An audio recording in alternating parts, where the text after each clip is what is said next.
नमस्कार दोस्तों, राधे राधे। आज के इस विशेष वीडियो में हम बात करेंगे संतान सप्तमी व्रत और इसकी पूजा विधि के बारे में।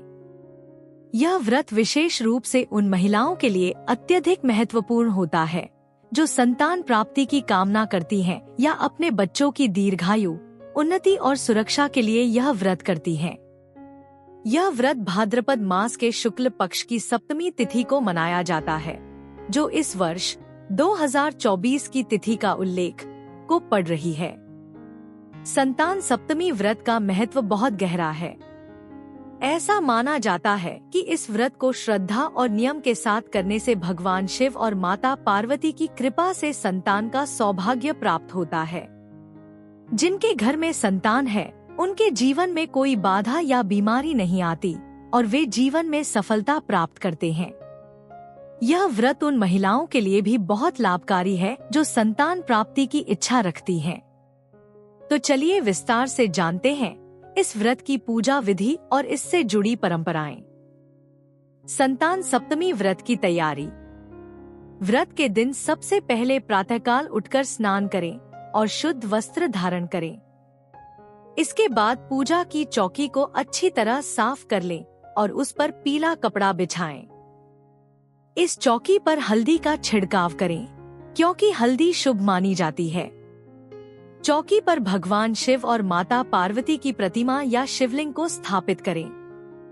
यदि आपके पास मिट्टी का शिवलिंग नहीं है, तो आप घर के मंदिर में स्थित शिवलिंग का भी पूजन कर सकते हैं। पूजा विधि। दीप प्रज्वलन और पूजा की शुरुआत। सबसे पहले एक घी का दीपक प्रज्वलित करें और उसे शिवलिंग के सामने रखें। दीपक जलाने के बाद भगवान शिव, माता पार्वती और गणेश जी का ध्यान करें। इसके बाद आप शिवलिंग पर जल, कच्चा दूध और शहद अर्पित करें। इन चीजों का अभिषेक करते समय नमः शिवाय मंत्र का जाप करें। गौरी गणेश की पूजा। भगवान शिव की पूजा के साथ साथ माता पार्वती और गणेश जी की पूजा भी अनिवार्य रूप से की जाती है। उन्हें चंदन, रोली, चावल और फूल अर्पित करें।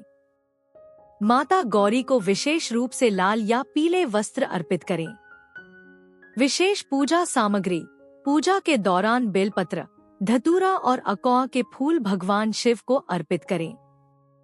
इन वस्त्रों और फूलों का शिव पूजा में विशेष महत्व है। बेलपत्र को शिवलिंग पर इस मंत्र का उच्चारण करते हुए चढ़ाएं, नमः शिवाय। चूड़ी और कलावा की पूजा।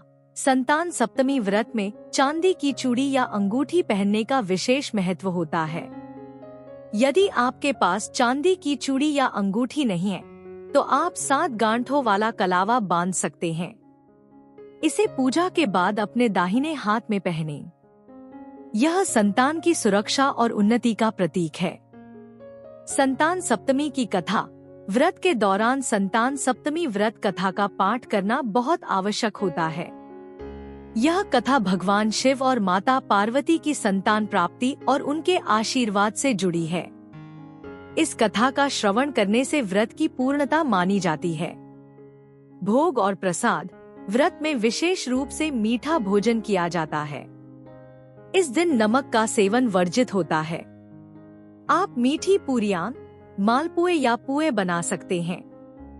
संतान सप्तमी व्रत में 7 पुए बनाकर माता गौरी को अर्पित किए जाते हैं और 7 पुए स्वयं के लिए रखे जाते हैं।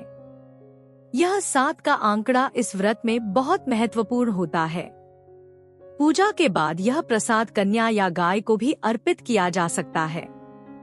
एक समय भोजन का नियम। इस व्रत में पूरे दिन में केवल एक बार भोजन करने का नियम होता है। आप चाहें तो पूजा के बाद या शाम के समय 7 पुए या 7 मालपुए खा सकते हैं। इस दिन विशेष रूप से दूध और दही से पुए खाने का महत्व होता है। व्रत के नियम। इस व्रत में नमक का सेवन नहीं किया जाता, केवल मीठा भोजन करना चाहिए। 7 का अंक विशेष महत्व रखता है। पूजा में 7 फूल, 7 बेलपत्र, 7 पुए आदि का प्रयोग करना चाहिए। पूजा समाप्ति के बाद आरती करें और भगवान शिव और माता पार्वती से संतान सुख और उनकी उन्नति की कामना करें। निष्कर्ष। संतान सप्तमी व्रत अत्यंत ही पुण्य और फलदायी माना गया है। यह व्रत संतान प्राप्ति, संतान की दीर्घायु और उन्नति के लिए किया जाता है।